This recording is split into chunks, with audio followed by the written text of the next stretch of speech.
Marcus Reynolds was smiling when they arrested him. Arms mid-air, caught in a triumphant jump on a rooftop terrace, he had no idea his decade-long empire was about to collapse beneath his feet. Known as the Fox for his ability to slip through traps and disappear without a trace, Marcus had built a 26-million-pound drug empire while remaining invisible to the world.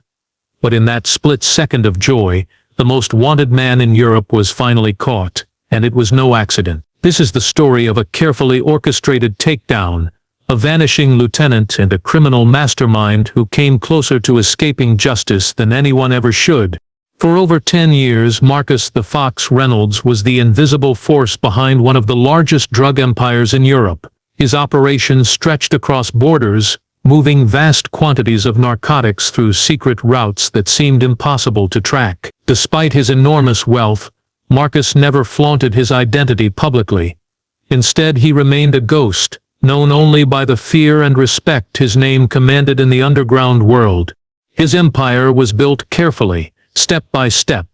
Starting as a small-time dealer in a rundown neighborhood, Marcus learned early how to avoid the mistakes that caught others. He built connections with suppliers overseas, developed trusted contacts within ports and airports, and created a network so extensive that even rival gangs hesitated to cross him. He used sophisticated technology to encrypt his communications and employed multiple layers of couriers to distance himself from the actual movement of drugs.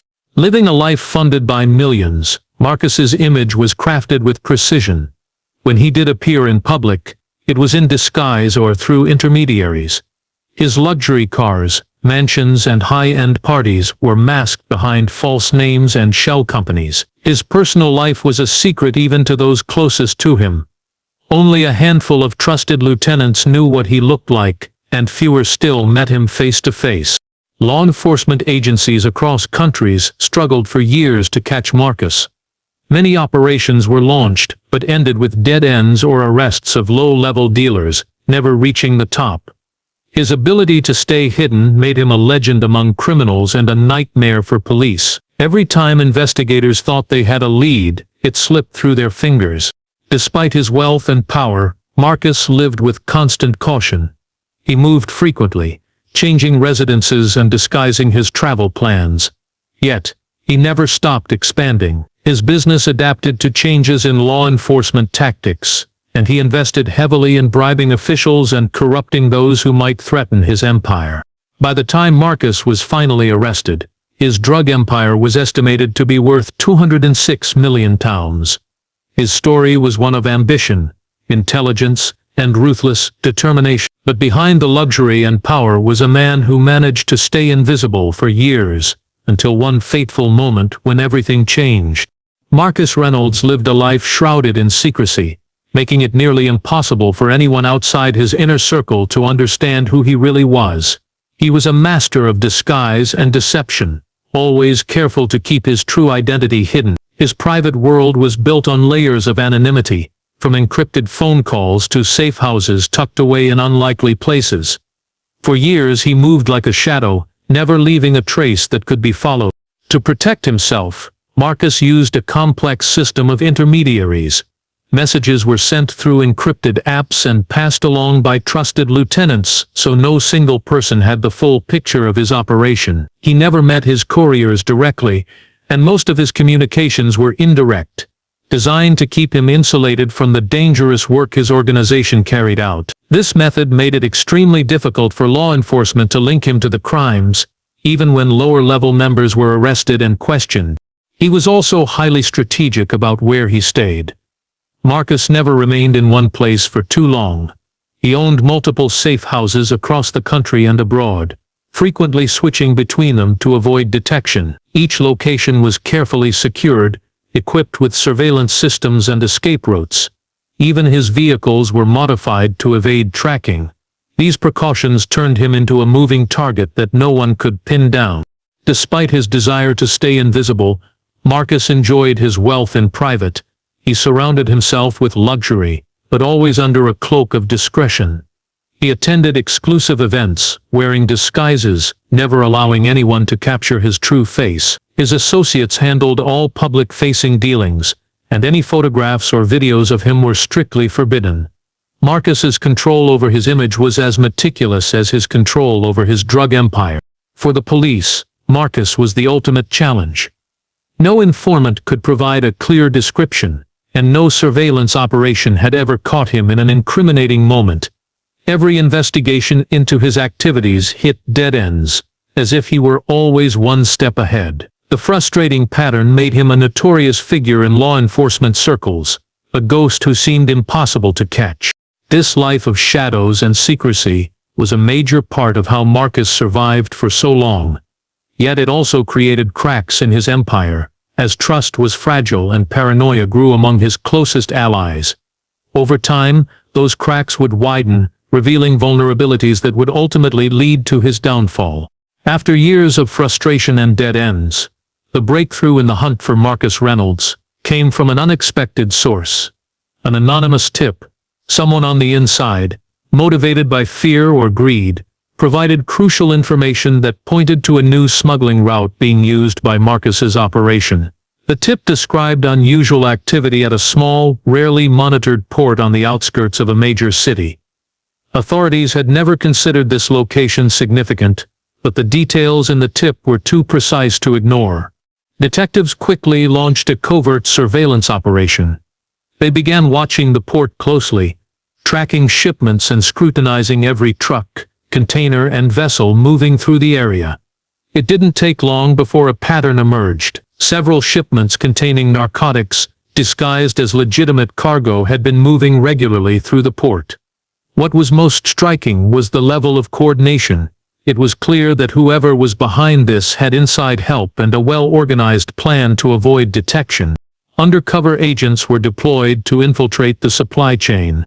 They posed as workers, drivers, and even small-time dealers to gather intelligence.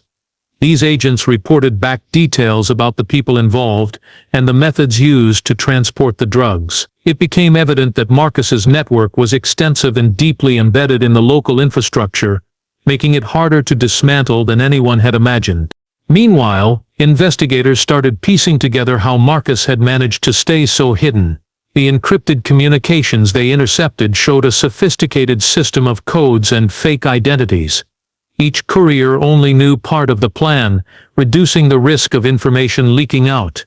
The operation was designed so that if one link was caught, the rest of the chain could still function.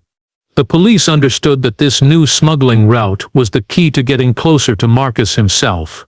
If they could intercept the shipments or capture someone high enough in the hierarchy, they might finally reach the elusive drug lord. But they also knew that moving too quickly could tip off Marcus and cause him to disappear again. So, the investigation continued quietly, but intensely.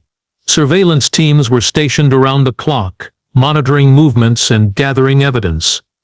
The authorities coordinated across agencies, sharing information and resources to build a comprehensive case. Every detail counted, and patience became their most valuable asset. As the operation gained momentum, the police were confident they were closing in. What remained to be seen was how Marcus would react when the walls began to close in on his empire. The next moves would be. The operation had taken months to prepare. After years of frustration and dead ends, investigators finally had enough to move. The shipment coming in was different, larger, riskier, and tied more directly to Marcus than anything before. Intelligence suggested this was his biggest deal yet. A massive consignment routed through multiple countries before arriving in the UK. Every detail had to be perfect. One mistake could cause Marcus to vanish again, and this time possibly for good. Law enforcement agencies from several regions were involved. The coordination was intense, with undercover agents embedded deep within Marcus's network. Surveillance teams tracked movements, recorded coded conversations, and intercepted digital signals. Each piece of information helped paint a clearer picture of the inner workings of the empire. But even with all that, Marcus himself remained elusive, hiding behind proxies and layers of protection. The plan was bold.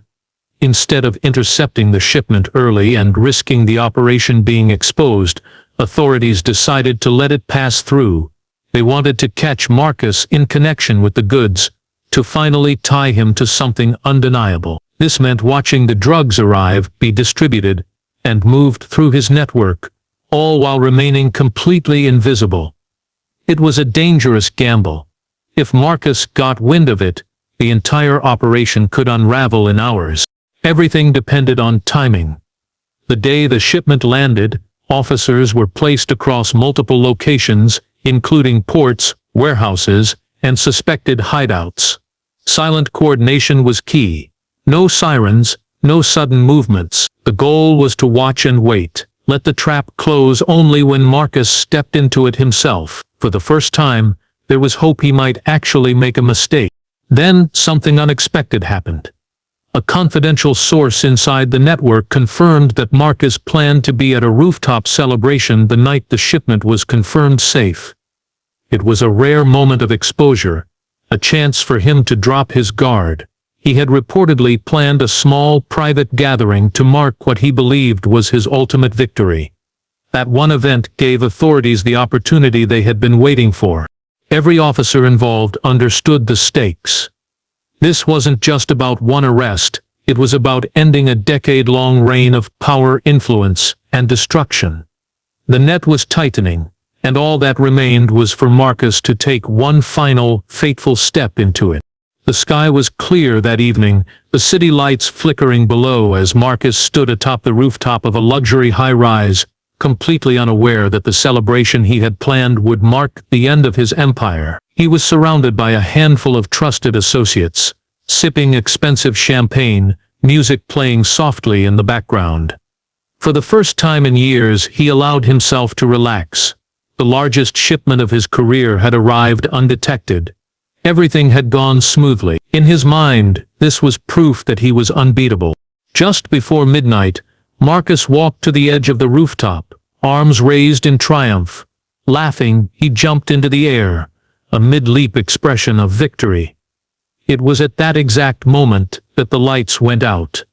In the sudden darkness, silence fell over the rooftop like a blanket. Moments later, figures in tactical gear swarmed the area. Within seconds, Marcus was on the ground, face down, handcuffed, still wearing the smile he had mid-jump. He didn't have time to resist. It was over before he fully realized what had happened. Simultaneously, coordinated raids were carried out at over a dozen locations across the city. Warehouses, offices, safe houses, every known part of Marcus's network was hit at once. Officers seized drugs, weapons, cash and digital devices containing valuable evidence. His couriers, lieutenants, and even long-trusted partners were taken into custody. Years of surveillance had led to this single decisive blow. The organization that once seemed untouchable was dismantled in a matter of hours. Down on the street, armored vehicles blocked all exits.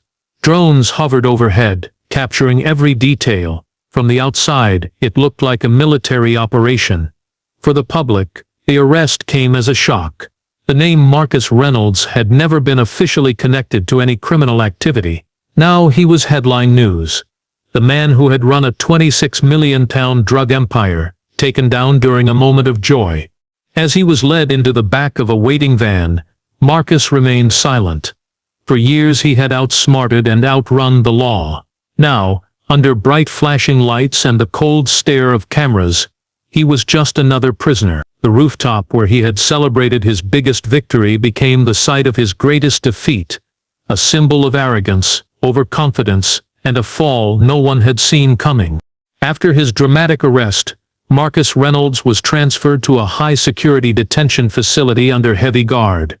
Every move he made was monitored, every visitor screened, and every conversation recorded.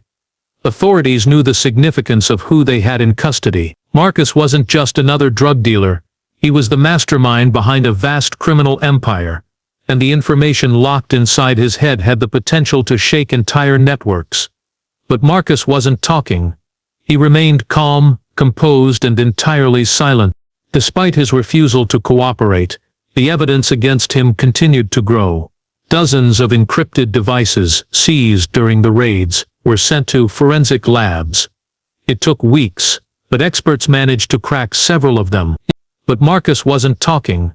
He remained calm, composed, and entirely silent. Despite his refusal to cooperate, the evidence against him continued to grow. Dozens of encrypted devices, seized during the raids, were sent to forensic labs.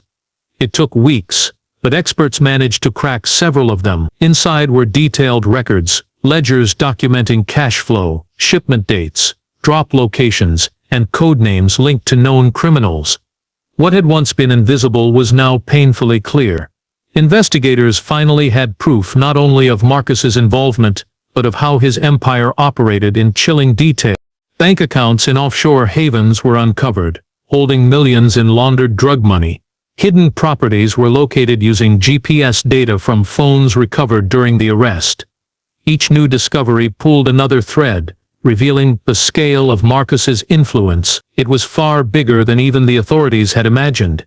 He had managed to bribe officials, use shell companies to mask operations, and even invest in legitimate businesses to hide profits. The empire was built to survive pressure, but now it was unraveling quickly.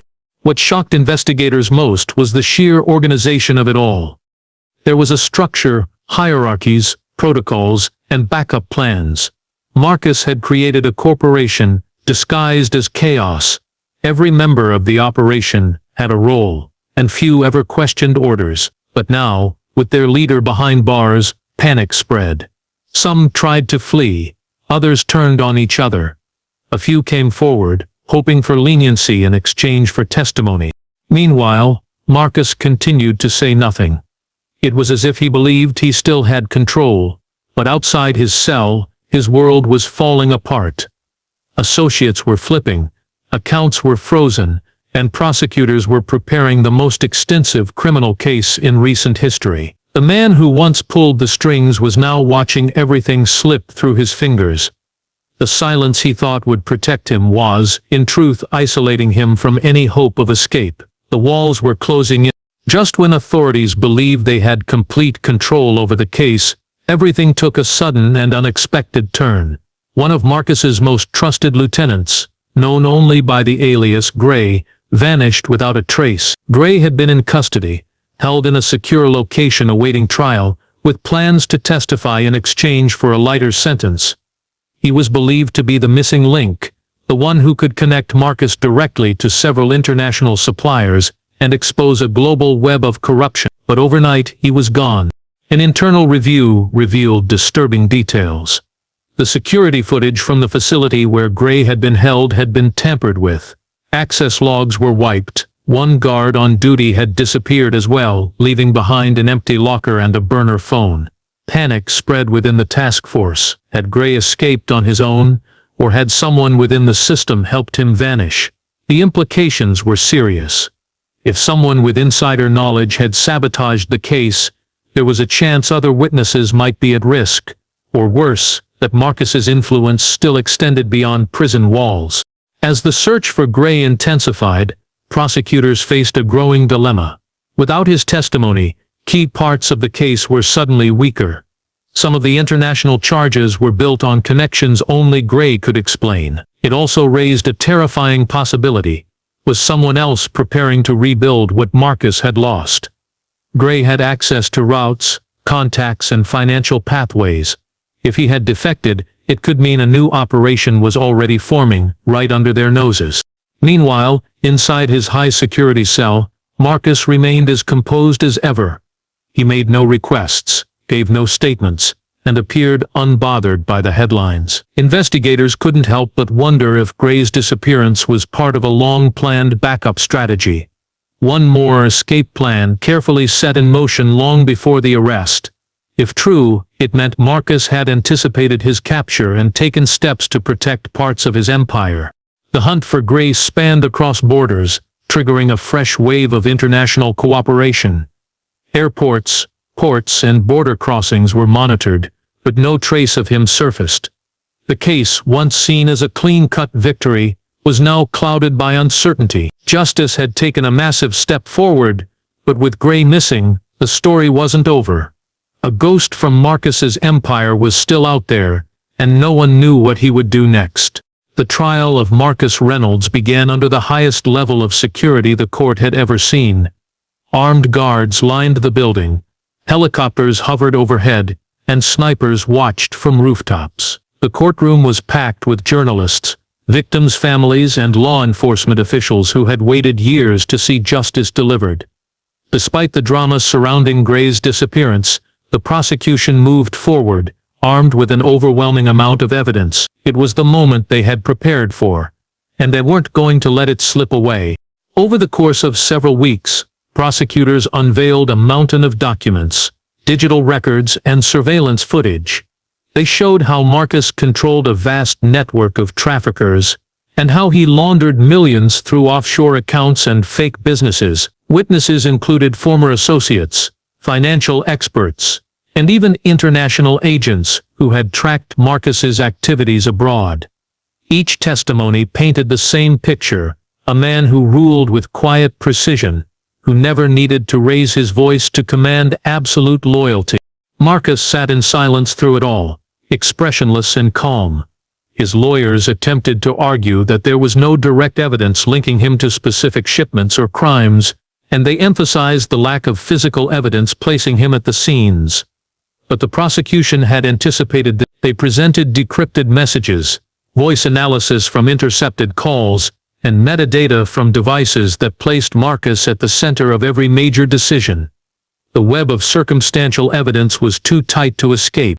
The most powerful moment came when one of Marcus's former financial coordinators, arrested during the same raids, took the stand. He broke down in court, admitting to years of money laundering and sharing how Marcus had predicted his own arrest, but believed the system would never be able to hold him. That testimony, combined with hundreds of pieces of hard evidence, shattered the defense. When the verdict was read, the courtroom was silent. Marcus Reynolds was found guilty on all counts: drug trafficking, money laundering, conspiracy, and organized crime. The judge, calling him a calculated manipulator whose actions destroyed thousands of lives, handed down a sentence of 43 years in prison. There was no reaction from Marcus. No anger, no protest, just silence. As he was led away in chains, the world watched a man who once seemed invincible finally brought to justice. The empire had collapsed. The trial was over, but questions still lingered about what remained hidden, and who, if anyone, would try to carry on what he started. Marcus Reynolds began his sentence in one of the country's most secure prisons, confined to a small cell under constant surveillance. His life of luxury was replaced by routine checks, strict isolation, and the cold silence of a concrete block. For the public, his arrest and conviction marked the end of a nightmare, a powerful figure whose crimes had left a trail of addiction, violence, and fear. But inside the prison walls, Marcus remained a subject of fascination, both feared and studied by those who guarded him. Though the drug empire had collapsed, the shadow of Marcus's reign still lingered. Authorities continued to unravel the remains of his network, following leads that stretched far beyond national borders. Each month brought new discoveries, hidden accounts, forgotten properties, and coded messages suggesting that not all of Marcus's operations had gone dark. Even in prison, it seemed his influence hadn't been entirely erased. Whispers of outside movements and copycat syndicates sparked concerns that his legacy might not be finished after all. The rooftop arrest became the iconic image of the case, a single photo captured by a police drone, showing Marcus mid-jump with a smile frozen on his face, just seconds before he was taken down. That image circulated globally, symbolizing the fall of a man who once believed he couldn't be touched. For investigators, it was a reminder that even the most careful criminals eventually make mistakes. For the public, it became a strange symbol of poetic justice. In the years that followed, documentaries, articles, and books explored the rise and fall of Marcus Reynolds. His name became synonymous with modern organized crime, studied in law schools and criminal justice courses as a case that exposed both the reach of drug empires and the importance of patient, coordinated investigation. But beyond the headlines and courtrooms, a more troubling reality persisted. Gray was still missing. Despite countless efforts, The man who vanished before trial was never found. Rumors swirled that he had assumed a new identity, possibly even continued the work Marcus had started. Some believed Marcus had used his silence during the trial to ensure Gray's escape. Others claimed it was unfinished business, an echo of an empire that refused to fully die. Marcus Reynolds would grow old in prison, but the story he left behind remained unfinished. His fall was real, his punishment severe, but in the underworld he once ruled, the name the Fox still carried weight, and the hunt for the last ghost of his empire quietly continued. Marcus Reynolds began his sentence in one of the country's most secure prisons, confined to a small cell under constant surveillance. His life of luxury was replaced by routine checks, strict isolation, and the cold silence of a concrete block. For the public, his arrest and conviction marked the end of a nightmare, a powerful figure whose crimes had left a trail of addiction, violence, and fear. But inside the prison walls, Marcus remained a subject of fascination, both feared and studied by those who guarded him. Though the drug empire had collapsed, the shadow of Marcus's reign still lingered. Authorities continued to unravel the remains of his network, following leads that stretched far beyond national borders. Each month brought new discoveries, hidden accounts, forgotten properties, and coded messages, suggesting that not all of Marcus's operations had gone dark. Even in prison, it seemed his influence hadn't been entirely erased. Whispers of outside movements and copycat syndicates sparked concerns that his legacy might not be finished after all. The rooftop arrest became the iconic image of the case. A single photo captured by a police drone, showing Marcus mid-jump with a smile frozen on his face, just seconds before he was taken down. That image circulated globally, symbolizing the fall of a man who once believed he couldn't be touched. For investigators, it was a reminder that even the most careful criminals eventually make mistakes. For the public, it became a strange symbol of poetic justice. In the years that followed, documentaries, articles, and books explored the rise and fall of Marcus Reynolds. His name became synonymous with modern organized crime, studied in law schools and criminal justice courses as a case that exposed both the reach of drug empires and the importance of patient, coordinated investigation. But beyond the headlines and courtrooms, a more troubling reality persisted. Gray was still missing. Despite countless efforts, the man who vanished before trial was never found. Rumors swirled that he had assumed a new identity, possibly even continued the work Marcus had started. Some believed Marcus had used his silence during the trial to ensure Gray's escape. Others claimed it was unfinished business, an echo of an empire that refused to fully die. Marcus Reynolds would grow old in prison, but the story he left behind remained unfinished. His fall was real, his punishment